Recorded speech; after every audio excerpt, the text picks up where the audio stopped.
ሰላም ሰላም ጤና ይስጥልን ውድና የተከበራችሁ የጅማ ሚዲያ ቤተሰቦች እንዴት ናችሁ? እዚህ ጋር የምታዩት እንግዲህ ተመልከቱ። ባል ሚስቱን ሲደበድብ በአደባባይ በካፌ ውስጥ ማለት ነው። ሰዎች ቀርጸው ነው የለቀቁት።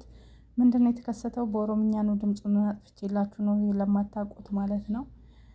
ባለጌ ቆሻሻ እያላት እየሰደባት ማለት ነው፣ ይመታታል። ምንድነው ያደረገችው እቺ ሴት? እንግዲህ ያያችኋት ባሏን ስራ ሄድኩትልና ባልየው ተደብቆ ይከታተላታል። ከወንድ ጋር ካፌ ቁጭ ብለው ያገኛታል ማለት ነው። እንዳያችሁት ያውም ውስጥ ገብታ ቢሆን ደስ ይላል፣ ውጭ ላይ ማለት ነውና ደግ አደረጋት ብያለሁ እኔ ማለት ነው። እንደዚህ አይነት ባለጌ ስድ ሴቶች ደግ አደረገው። የዚህ የህፃን ልጅን ጉዳይ ደግሞ ልንገራችሁ። ይሄ ህፃን ልጅ እንግዲህ ሁላችንም እናውቀዋለን፣ ታውቁታላችሁ። የምታሳድገው አያቱ ናት። እናቱ በአረብ ሀገር ናት ያለችው። አያቱን ምን ይላል? እባካችሁ ፎሎ አድርጉኝና እናንተ 100,000 ላይክ ከገባው እናቴን ልብስ ገዝቼ ሁሉን ነገር አሟልቼ አቆርባታለሁ እና አቆርብሻለሁ እያለ ለአያቱ ይላል ማለት ነው። እንደ ህፃናቶቹ ልብ ይስጠን። ይህ ደግሞ ማስቲካ የሚያዞረው ህፃን ደግሞ ማለት ነው ልብስ ቤት ይገባና ማስቲካ እያለ ገባ። ልብስ ሰፊን የምትሰፋ ቤት ገባ። ከዛ ቀሚስ ለእናቴ ስፊልኝ አላት። የቱን ስትለው መርጦ ይሄን አላት። አሳየችው። ሙዚቃ ስላለው ነው እኔ ድምፁን ያጠፋሁት። የትኛውን ሲል ይሄን አለችው። ከዛን ዋጋውን ጠየቀ። ለአመት ባል ነው እንግዲህ ለእናቱ ለአዲስ አመት። ከዛን ስንት ነው ሲል 2500 አለችው። ስትል ውይ ውድ ነው የለኝም ብሎ በጣም በሚያሳዝን ሁኔታ ከዛ እንደ ሳል ያዘው። ተክ ተክ ተክ አድርጎ አሳለው ማለት ነው። ምን ነው እኔን አሉትና ከዛ በኋላ ምን ነው ሲሉ በዛ ይሄ እኮ በጣም ያቺ ውጭ ላይ ቆመችው ደግሞ ምንድነው እሱ ስትል በጣም እኮ ትልቅ ሰው ነው፣ ትልቅ ሰው እንኳን እንደሱ አያስብም። ሰፊውም ምን ይላል? እኔ ባንተ እድሜ እንኳን ለእናቴ ስለራሴም አላቅም።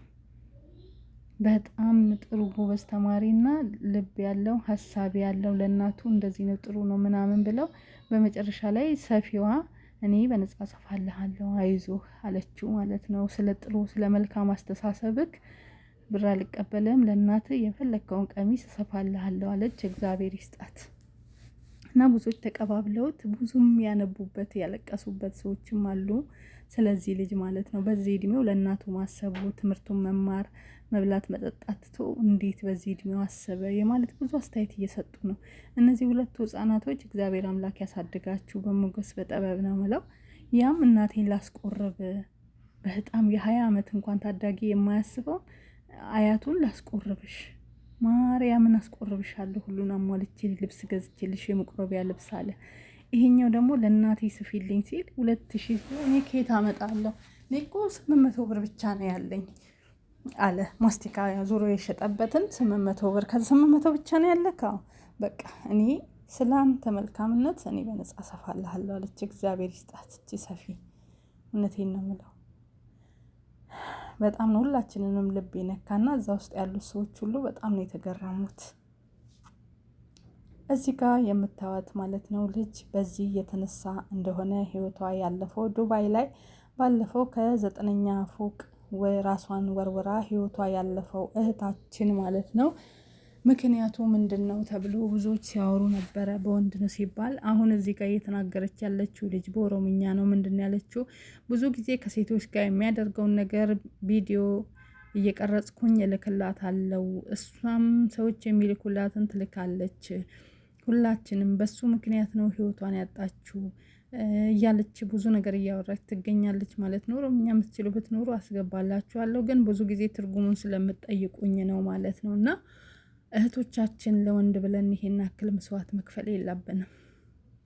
ሲሆን ይሆናል ሲቀር ይቀራል እንጂ በፍጹም ራሳችሁን ለወንድ ብላችሁ እንትን የምትሉ ሰዎች 2 ሰዓት አትግቡ። እዚህ እሱ ያቃጥልሻል፣ ሰማይ ቤት ደግሞ በሰራሽው ኃጢአት ትቃጠያለሽ። ራስሽ በራስሽ ህይወትሽን በነጠቅሽው ኃጢአት ስለሆነ ማለት ነው። ምህረት የለውም ራሱን እንትን ያለ ሰው ማለት ነው። ይሄ ነገር ኃጢአት ባይሆን እስካሁን ምድር ላይ 10 ሰው አይገኝም። ለምን? ሁሉም በመረረው ሰዓት እዛ ይሄዳላ ገነት ሊገባ። ገባችሁ?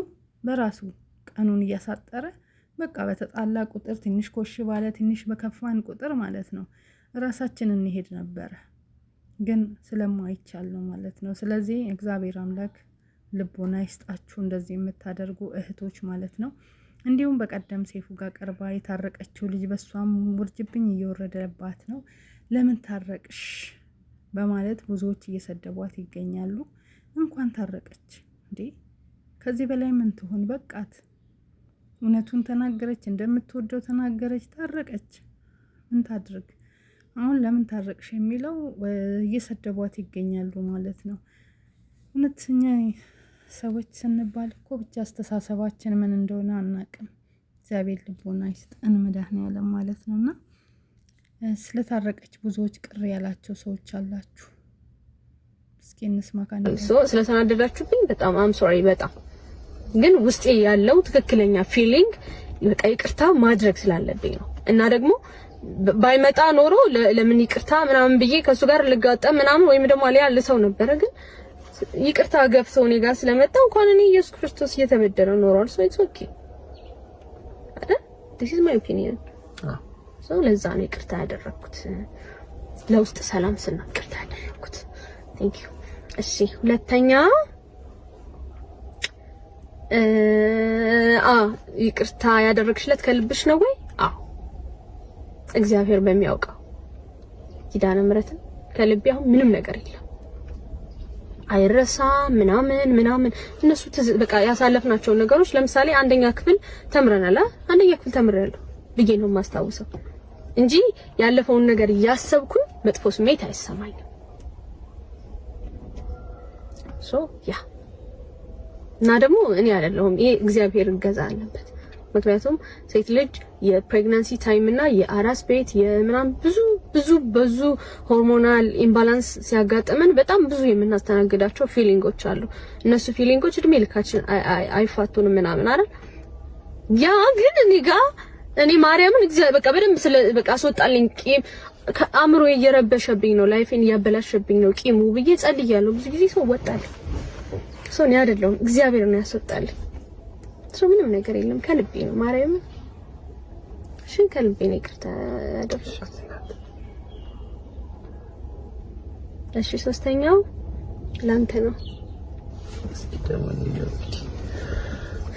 ከልብህ ተቀይረሃል ወይ? ከልብህ ነው ወይ ይቅርታ የጠየቅከው? ያው አሁን ምን ስልሽ ከልብ ያልሆነ ነገር ታዲያ ለምን እንደዚህ አይነት ነገር ማስመሰልም እኮ በነገርሽ ላይ በእንደዚህ አይነት ነገር ማስመሰል በጣም ከባድ ነው። አስመስሎ መሄድ መጨረሻው ማያምር። ከዛ በመቀጠልም ደግሞ ብዙ ነገርሽ ላይ ተጽዕኖ ያመጣብሻል። ባለፈውም እንዳወራሁት ነው ከሴፉ ጋር እንደጠየቀ ነውና ይሄ እኮ ለምን እንደሚጨነቅ አላውቅም። በሰው ጉዳይ እየገባ ማለት ነው። ለምን እንደምንቦጣቦጥ በቃች። ልትወዷለች፣ ታፈቅረዋለች፣ አለቀ። ወደደችው፣ አፈቀረችው። ከዛም እውነቱን ተናገረች። ከዛም በቃ ታረቀችው፣ ይቅርታ አለችው። እውነቷን ነው። እንኳን እኛ ኢየሱስ ክርስቶስ የሚቅር በላችሁ ብሏል ለበደሉት ማለት ነው አይደለ? እሱ ራሱ እንደዛ ነው። ትምህርት እኮ ይቅር ለሚበድሏቸው ይቅር በሏቸው ስለሆነ እንዳለችው እኛም ይቅር ካለን ደግሞ እዛ ደግሞ ይቅር አንባልም። ስለዚህ በቃ ምንም ማጣት ነው። ሸሸ፣ መጣች፣ አለቀ። እና በጣም ብቻ ሰው እኮ የሚገርም ነው አስተያየታችን ማለት ነው። እኛ ኢትዮጵያን ብዙ ነገሮችን እንላለን ማለት ነው። እስኪ ኦሮምኛ የምትችሉ ትንሽ ላስገባላችሁ ቀንጨብ አድርጌ። ዋናው ችግር ግን ሌብነት፣ አንደኛ ዳኞች ናቸው ሌቦች። ሪፎርም የሚያስፈልገው ዋናው ፍርድ ቤት ነው። የሌቦች መናኸሪያ ሆኗል። የማይደረስባቸው መስሏቸው ማለት ይሄ ሪፎርሙ እዚሁ ቢቀር መስሏቸው የሚያላግጡ ዳኞች አሉ፣ ብዙ መረጃ የተገኘባቸው። ሲሪየስ ሪፎርም ያስፈልጋል ፍርድ ቤት ላይ። ይሄ ምክር ቤቱ እየመራ መፈጸም አለበት። ሁለተኛ ሌቦች አቃቢ ሕግ ነው። ሕግ አቅብ ያልነው አቃቢ ሕግ ሌባ ነው። ብር እየወሰደ መከራከር የሚገባው ልክ አይከራከርም። ይሄ የኛ ጉዳይ ስለሆነ እኛ ሪፎርም እንሰራበታል። ሶስተኛው ሌባ ፖሊስ ነው። አራተኛው ሌባ ኦዲተር ነው። ኦዲተር ብር የተሰረቀ አምጣ ያለው ሁሉ እኮ ካላመጣ ኦዲተር ግኝት ይገኝባል እያለ ብር ይደራደራል ኦዲተር። በነገራችን ላይ የአብይ አህመድ እንትን ተመችቶኛል። ትክክል ነው የተናገረው እዚህ ጋር። አዎ አሁንም እንደዛ ነው ያለው። ፍርድ ቤት ነው ፍትህ ጠፍቶ አይደለ እንደ ስንት እህቶቻችን እያለቁ ያሉት። አቃቢ ሕግ የሚባለው ስንቶቹ ንቀነኒ እነማን በላችሁ። ይሄ ሁሉ ያለቁት እኮ ዳኛ ጠፍቶ ነው። እውነተኛ ዳኛ ጠፍቶ ነው። በዚህ እናመሰግናለን። ቀጥልበት። እውነት ነው፣ ትክክለኛ ነገር ተናግረሃል እዚህ ጋር እናመሰግናለን።